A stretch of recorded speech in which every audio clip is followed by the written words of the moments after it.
Bienvenue dans Idées au carré, le podcast qui va à la rencontre des idées qui font le monde de demain. Ce podcast est diffusé par Square, groupe de conseil en stratégie et organisation. Pendant une dizaine de minutes, nous décortiquons un sujet d'actualité avec nos invités. Aujourd'hui, nous recevons Guillaume Flamand, chercheur chez Square, sur les risques climatiques. Aujourd'hui, nous parlons du lien entre croissance économique et enjeux climatiques, un sujet complexe que nous allons tenter de décrypter ici. Bonjour Guillaume. Bonjour François.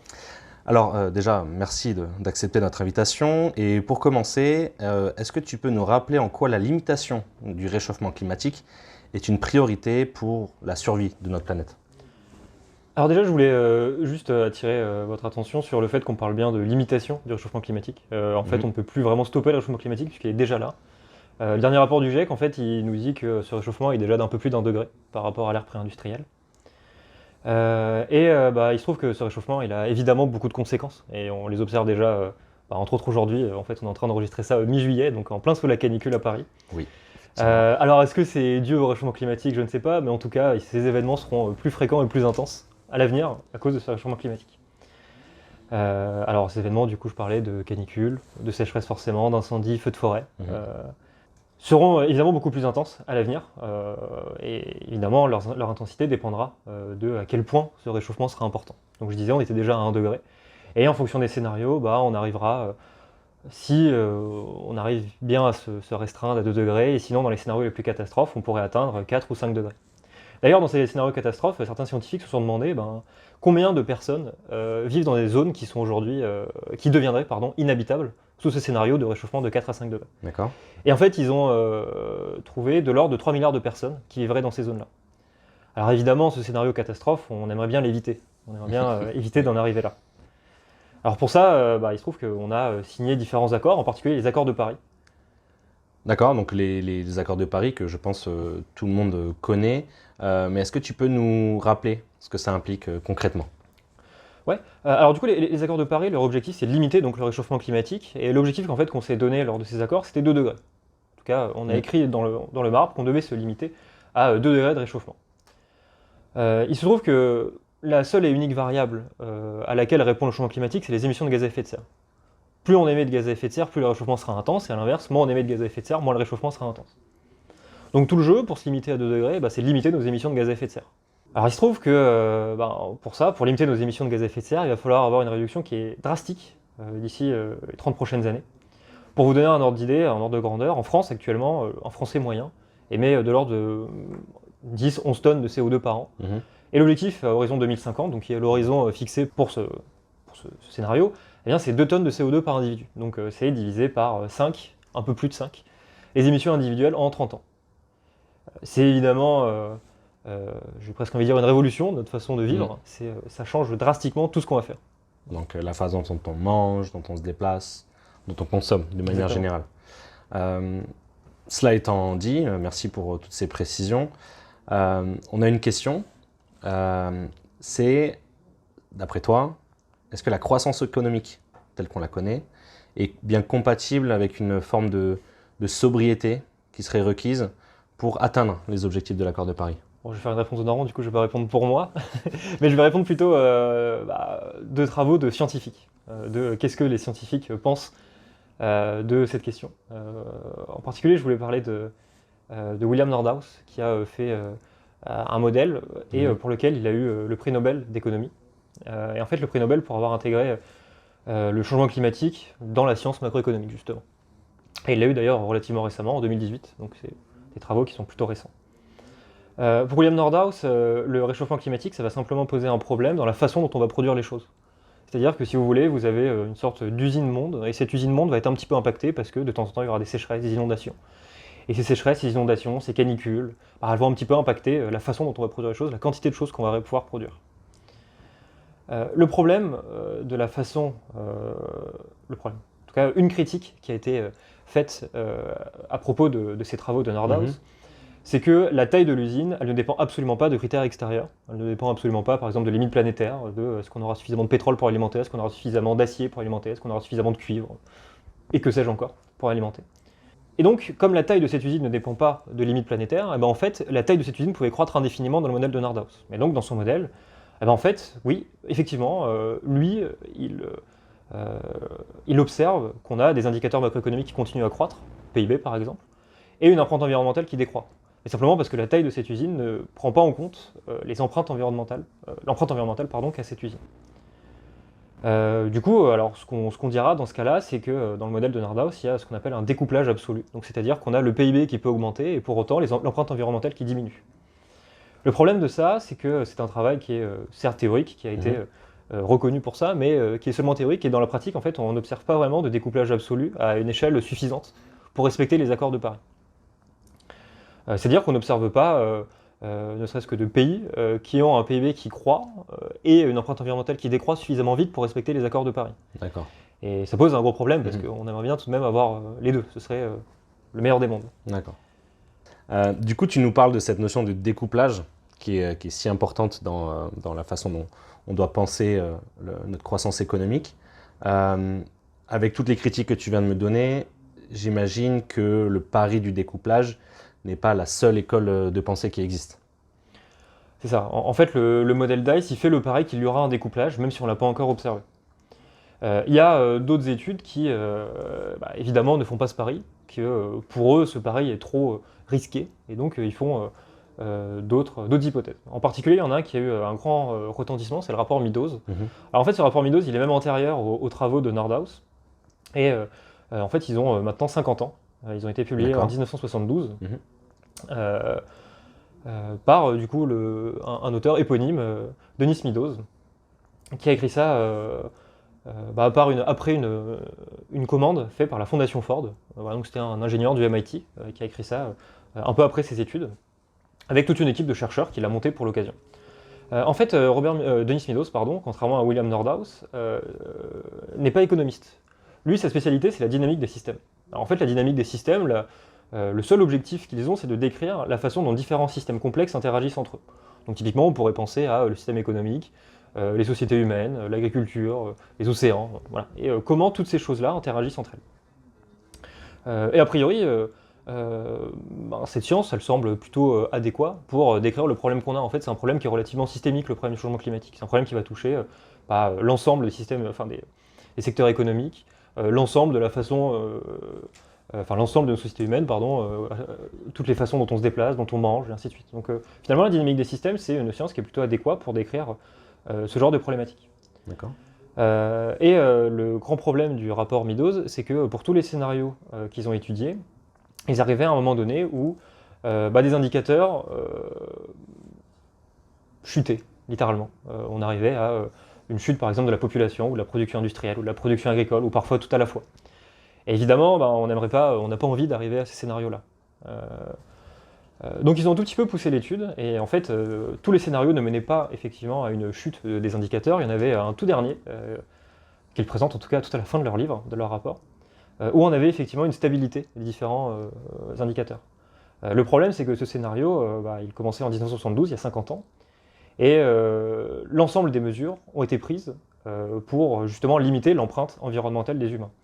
Donc on pourrait penser par exemple à l'ensemble des investissements technologiques pour limiter l'empreinte environnementale de notre production industrielle. On pourrait penser aussi à une limitation de la population humaine, parce que si on est moins nombreux, a priori, on a moins d'impact que si on est plus nombreux. Voilà. En tout cas, il y a tout plein d'hypothèses qu'ils ont faites qui menaient à une certaine stabilité. D'accord, donc ce scénario, le seul qui a l'air viable en termes de maintien de la population, en termes de maintien d'une économie, était le seul qui préconisait que tout le monde devait faire un maximum d'efforts, si je comprends bien. On pourrait résumer comme ça. Voilà. Mais ça reste théorique. Est-ce que c'est possible ? Alors, de toute façon, je crois malheureusement qu'on n'aura pas beaucoup de choix. C'est que si on ne fait rien, en fait, on se retrouve dans le scénario catastrophe que j'ai présenté à la première question. C'est-à-dire dans le scénario où il y a quelques milliards de personnes qui vivront dans des zones inhabitables. Alors, est-ce que ce scénario, il est possible ? Moi, je n'espère pas, pour être tout à fait honnête. Donc, de toute façon, même si c'est difficile de décarboner une économie, il va bien falloir le faire. Il va bien falloir faire notre maximum pour limiter au maximum ce réchauffement climatique. En fait, toujours pour redonner quelques chiffres par rapport à ce qu'on a dit au tout début, pour arriver à respecter les accords de Paris, il faudrait que globalement on réussisse à diminuer de 5% nos émissions de gaz à effet de serre, à peu près, 5% par an. Il se trouve que dans l'histoire moderne, 5%, on l'a observé qu'une année, c'est l'année du confinement à cause du Covid. Donc c'est simplement pour illustrer assez rapidement les efforts qu'on a à faire sur une seule année pour réussir à être sur le scénario le plus optimiste, disons. Et il va sans dire que l'année du Covid a été relativement éprouvante et a été assez compliquée pour beaucoup de gens. Mais pourtant, c'est la trajectoire sur laquelle il faudrait se mettre pour respecter les accords de Paris. Alors, si elle a été éprouvante, je sais aussi qu'elle a permis de choc pour certaines personnes qui se rendent compte qu'il y a des efforts à faire. À toutes ces personnes qui nous écoutent, est-ce que tu pourrais leur donner quelques pistes d'amélioration pour les aider à améliorer leur bilan carbone? Évidemment, l'objectif, c'est pas forcément d'arriver à une économie décarbonée par la contrainte, comme on l'a fait pendant les confinements du Covid. Il y a évidemment tout plein de solutions qui nous permettent tout de même de vivre avec un confort relatif, mais même un confort même tout à fait acceptable et tout à fait qu'on a déjà actuellement. Typiquement, ce qu'il faut bien avoir en tête, c'est les émissions, le budget carbone d'un Français moyen. Typiquement, il y a aux environs d'un tiers qui est lié au transport, à peu près 30% pour le transport. Il y a environ 20% qui est lié à la façon dont on s'alimente. Il y a une vingtaine de pourcents qui est lié à la façon dont on se loge, donc on construit nos bâtiments, on les chauffe, etc. Il y a une quinzaine de pourcents qui est lié à l'ensemble des consommations autres, donc consommation en électronique, smartphone, ordinateur, vêtements, etc. Et environ 15% qui est lié au service public, parce qu'il y a des écoles, des hôpitaux, la police, la justice, etc.